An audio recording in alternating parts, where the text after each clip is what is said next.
ছয়টি, তালিপশ থেকে ছয়টি বর্ণ হয়। খেয়াল করেন একটু।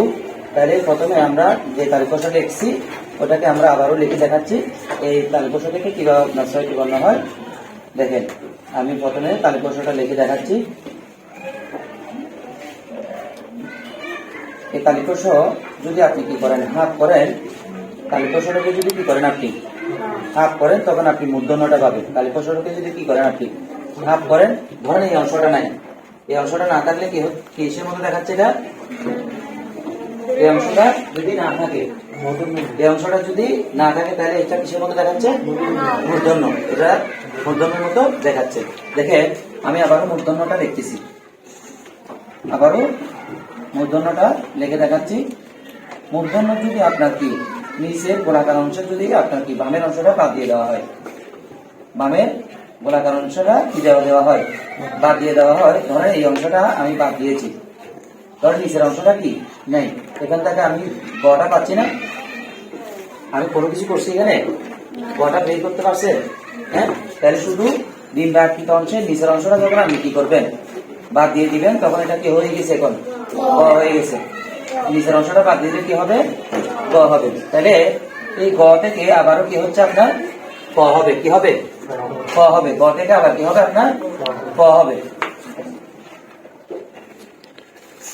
গ থেকে কি হবে? ক হবে। এখন আসেন এই কটা কিভাবে আপনি তৈরি করবেন। গ যেভাবে ছিল ঠিক একই নিয়মে আপনি গটা লিখবেন। গ যেমনটা ছিল ঠিক একই নিয়মে আপনি কি করবেন, গটা লিখবেন। লেখার পর শুধু একটা অংশ আপনি কি করবেন, যুক্ত করে দিবেন। এখান থেকে একটা অংশ কি করবেন, একটা অতিভুজ অংশ কি করে দিবেন, গয়ের নিচের অংশের সাথে যুক্ত করে দিবেন। তাহলে এটা ক হয়ে গেছে না? পাইছেন না কটা?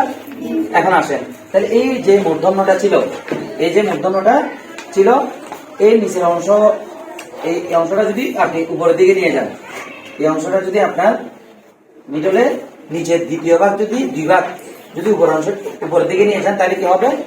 দন্তন হবে। হ্যাঁ, দন্তীয় ন দন্তন হবে। কি হবে? দন্তন হবে।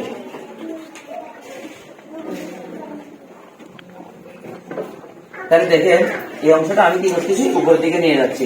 এই অংশটা নাই, এই অংশটা কি নাই।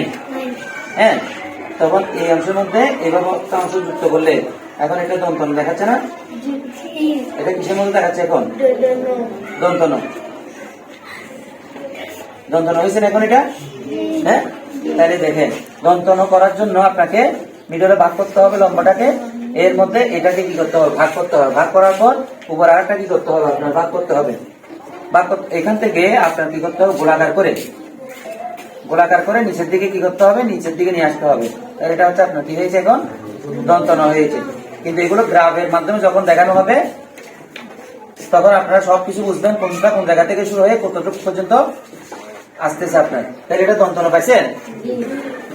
এখন যদি দন্তনের সাথে যদি এরকম একটা গোলাকার অংশ যুক্ত করে দেন, তাহলে কি হচ্ছে? ম হবে।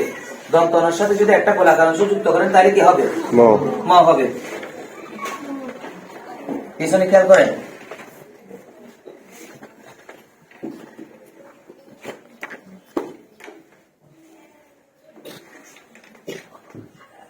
ঠিক সেম আপনার দন্তন গোলাকার করলে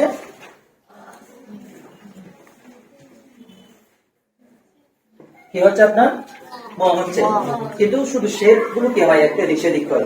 হ্যাঁ, তাই এগুলো আমরা শুরুতে বলছি কিছুটা পরিবর্তন এবং পরিবর্তনের মধ্য দিয়ে কি হবে, এই বর্ণগুলো হবে। কিছুটা পরিবর্তন এবং পরিবর্তনের মধ্য দিয়ে কি হবে, এই বর্ণগুলো তৈরি হবে। এখন ধরেন আপনি তালিপশকে কি করবেন, এখানে বাদ দিয়ে দিচ্ছেন। তালিপশ হাফ অংশ আপনি কি করছেন, বাদ দিয়ে দিচ্ছেন। তালিপশের হাফ অংশ কি করছেন, বাদ দিচ্ছেন। এখন এখান থেকে আপনি কি করবেন, আবার গোলাকার অংশটা বাদ দিয়ে, গোলাকার অংশটা, হ্যাঁ, গোলাকার অংশটা কি করবেন, গোলাকার অংশের নিচের নিম্ন অংশটা কি করে দিবেন, বাদ দিয়ে দিবেন। তাহলে এটা এখান থেকে কি পাচ্ছেন আপনি, গ পাচ্ছেন। হ্যাঁ, নিচের অংশটা বামের যখন গোলাকার নিচের অংশটা বাদ দিয়ে দিবেন, তখন কি হচ্ছে এটা গ। আবার যখন গ এর সাথে আপনি একটা অতিরিক্ত অতিভুজ যুক্ত করবেন, তখন কি হবে, গ হবে। অতিভুজ যুক্ত করলে কি হবে, ক হবে। অতিভুজ অংশ যুক্ত করলে ক হবে। এখন এই দন্ত যেটা মূর্ধন্য ছিল, মূর্ধন্যের যদি নিচের আপনার 2/3 উপরের দিকে নিয়ে যান, তখন সেটা কি হবে, দন্তন হবে। তখন কি হবে, দন্তন হবে।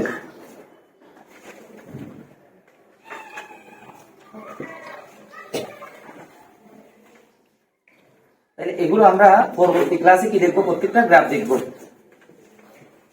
গ্রাফের মাধ্যমে আপনি বুঝতে পারবেন যে এটা কতটুকু রোটেট হচ্ছে, বা এটা কতটুকু উপরের দিকে যাচ্ছে, কতটুকু নিচের দিকে যাচ্ছে, এবং কোন জায়গা থেকে শুরু করবেন, এটা কতটুকু আপনার আসবে, এখন এই শেপটা গোলাকার হয়ে কতটুকু উপরের দিকে যাবে, এবং কোথায় গিয়ে আপনি শেষ করবেন।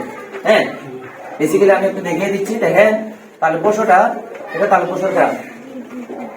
প্রত্যেকটা গ্রাফ একই রকম হবে, ব্যতিক্রম হবে। এটা হচ্ছে তালব্যস্যর গ্রাফ।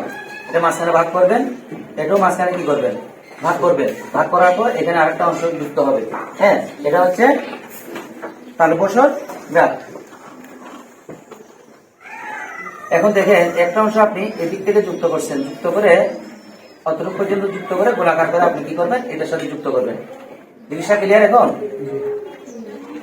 এইখানে ডিমের মতো দুইটা ডিম বা একটা অংশ আছে। হ্যাঁ, এই অংশটা গোলাকার করে আপনাকে আবার এখানে নিয়ে আসতে হবে। এখানের মধ্যে আবার এখানে হাফ অংশ কি থাকবে, অর্ধমাত্রা থাকবে। এই দুইটা বক্সের মধ্যে আপনার কি থাকতেছে, ডিম বা একটা অংশটা থাকতেছে। এখান থেকে আপনি গোলাকার করে কতটুকু নিয়ে আসবেন, অতটুকু পর্যন্ত নিয়ে আসবেন। হ্যাঁ, নিচের অংশটা শেপের মধ্যে মিলে দিবেন। তাহলে কি হচ্ছে, এখন তালব্যস্য। এখন দেখে আপনি এই অংশটা যখন গ্রাফ থেকে মুছে দিচ্ছেন, তাহলে মূর্ধন্য গ্রাফ কতটুকু আসছে, জিনিসটা ক্লিয়ার? আবার ধরেন আপনি এটা থেকে যখন আপনি একইভাবে গড়টা তৈরি করতেছেন, তাহলে একই রকমের মধ্যে এটা পরিবর্তন করা হয়নি, কিন্তু গড়টা বরাবর ঠিক এই জায়গার মধ্যে গোলাকার হয়ে আসতেছে।